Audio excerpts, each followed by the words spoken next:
TikTok ads cannot be overlooked. Whether you're selling products online or directing customers to your business, the outrageous reach that can be achieved on TikTok ads won't last forever. With more people starting to advertise on the platform, the costs of TikTok ads will eventually match what you're already facing over on the Facebook platform. And converting customers at a low cost will be a thing of the past. So I have a specific strategy that I use in my own business that's designed specifically for the TikTok ads platform. Now, to understand this strategy, you need to understand that TikTok is broken down into two parts: the initial test and the long-term scaling. The objective of this entire process is to establish product or brand dominance, creating an illusionary viral effect within the app. This will be done through the campaign setup and an excessive amount of creative testing. So make sure you have several ad variations ready to go for your product before you even attempt this strategy. So let's get started with the campaign setup. We're inside the TikTok ads dashboard, and once we start creating a campaign, we're going to click on conversions. Now, once you get down here, let's name this campaign. The way that we're going to title this campaign is with the product name, the level that the campaign's at, which is cold,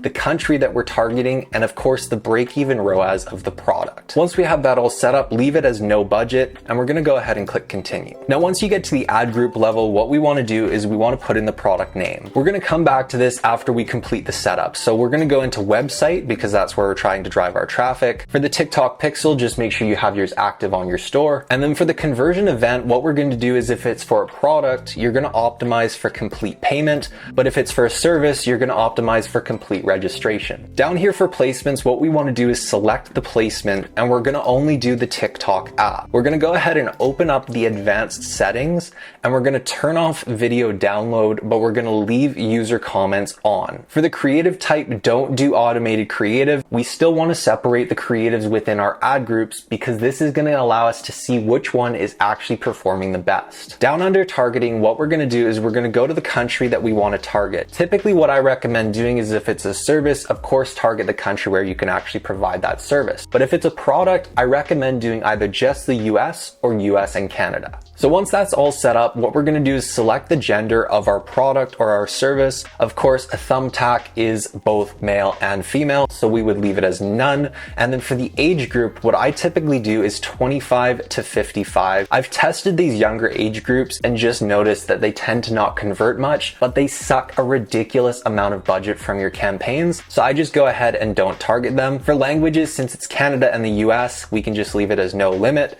And then down here for the targeting, this is where we need to get specific and a little bit creative. So when it comes to the targeting, we have our interests, we have our behaviors, and then we have our behaviors based on creator interaction. What we want to do is we want to identify an interest or a behavior that's very specific to our product or our service. Now down here under interests or behaviors, you're going to see when you click into it, you're going to get a little drop down like this. So what we have is the main category, and then if you click the arrow, you get a subcategory, and then of course you click again, you get another subcategory. What we're going to be working with for our cold interest targeting is we're going to be using the main categories. So it would be these first ones. So for a thumbtack, let's say we're going with an interest targeting category. I would say out of all these categories, the one that aligns the best with the product would be household products. So we'll go ahead and we'll select that. Now we don't want to combine both of these, but you will be testing several of these to find your ideal customer audience. But what we're going to do is we're going to start off with one and then progress from there as we go through this video. So we've gone ahead and selected an interest. Now what we're going to do is go down to devices, and you're going to leave it as no limit. Leave all that how it is. And then down here, what we're going to do is we're going to actually enable target expansion. Now for enabling target expansion, we're going to only expand on interests and behaviors off of our main interest or behavior. Down here for the budget, we actually want to set a higher budget because we're going to be compressing our campaigns, not widely expanding them. So the higher the budget for the campaigns that we set up, the better they're going to perform. So down here, I would recommend doing $100 per day minimum. This is just where I like to start, but I would say definitely if you have very, very low budgets, do not go below $50. For the runtime, of course, make sure that it starts the next day. You don't want it to start the exact same day. And then for specific time slots, don't touch that. We're going to be playing around with that later in the optimization stage. For optimization goal, we're going to do conversions, and then for the bid strategy, we're going to leave it as lowest cost. Once that's all set up, we're going to go ahead and hit next. Now inside the ad section, what we're going to do is set up our ad, which is very, very simple. We'd go ahead and put in the name of the ad, make sure you're using your custom identity for your actual brand, select a single video ad, upload it, get it all set up, put in your ad text, make sure your call to action is applicable to your product or service.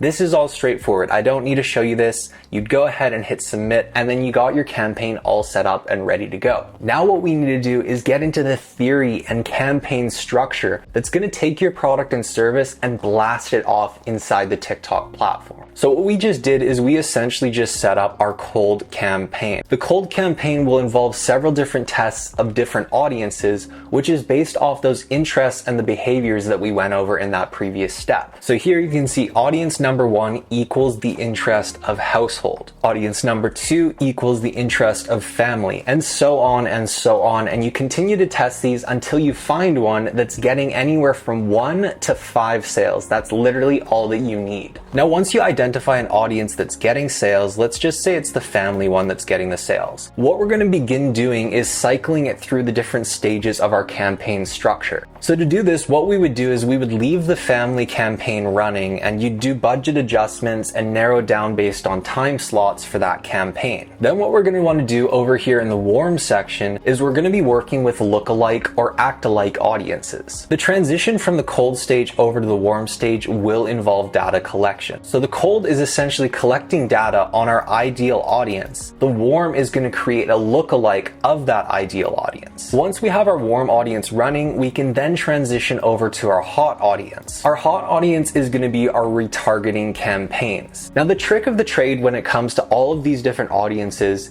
and properly going through the stages of actively testing them is creative cycling. So when we're going through and we're doing our tests of our different audiences, what we want to do is we want to take these audiences and test them with several different creatives. So let's say for the sake of this video, we test 2 different audiences and we find a winning audience. Now, this typically doesn't happen. I'll generally have to test anywhere from 4 to 8 different audiences to actually find one that's a winner. But the way that I find a winner is I'm not only testing these audiences. Let's say within the family audience, I get 1 sale. What I then want to do is I want to take that family audience and actually go ahead and branch it off and test several different creatives. What this is doing is it's creating a little loop where that audience is getting served with several different angles on the same product or service, seeing what actually resonates with that audience. Now, let's say audience number 2 resonates with creative number 4. This is where the data collection is going to come into play. So after doing our cold campaigns, we now know that audience number 2 is the one that we want to work with. We know that audience number 2 resonates with creative number 4. What we're going to do is we're going to take that information and data and we're going to implement it into the next stages of our campaign cycle. So for our warm lookalike audience, which is not audience number 2, it's just something that looks very, very similar, we're going to go ahead and we're going to use creative number 4 in that lookalike audience campaign and see if it actively generates sales. Now, with this lookalike audience, if it's actively generating sales, let's say 2 to 4, it really doesn't have to be that many. You've then proven that this creative right here actively resonates with something that even looks similar to audience number 2. But we want to go a step farther than that. We want to figure out what exactly resonates with that audience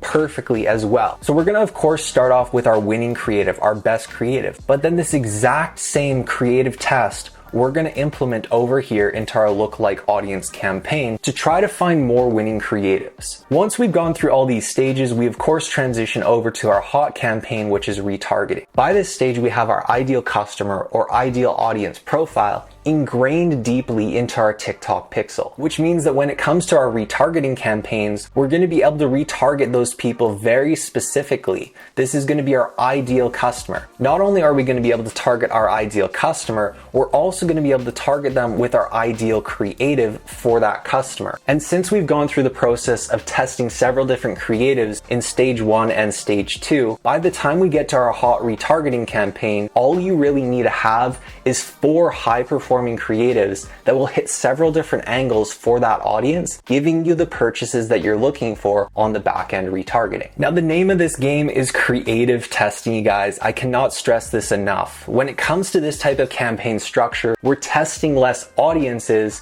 but we're testing way more creatives. So as we find an audience, let's say audience number 1 or 2, these audience sizes are typically going to be anywhere from 40 to 70 million people. That's plenty people to actively target and sell a ton of products to. But the way that you're going to sell all those products to them is by giving them several different angles of that product shown in an ad format, creative testing throughout the entire process so you can get those customers from an angle that maybe they wouldn't have purchased from with the previous angle that you advertised at. This type of strategy is so important because you'll probably see a lot of videos where people are selling products and then the product dies off within a week. This type of strategy and structure allows you to attain long-term success with any product or service because you're not testing a bunch of audiences, you're testing a bunch of creatives. So I hope this video really helped and kind of opened your eyes up to the possibilities of the TikTok platform. And if you enjoy this kind of content, subscribe to this channel because I'm going to be posting new videos every single week. Thanks so much for watching, and I'll see you all in the next video.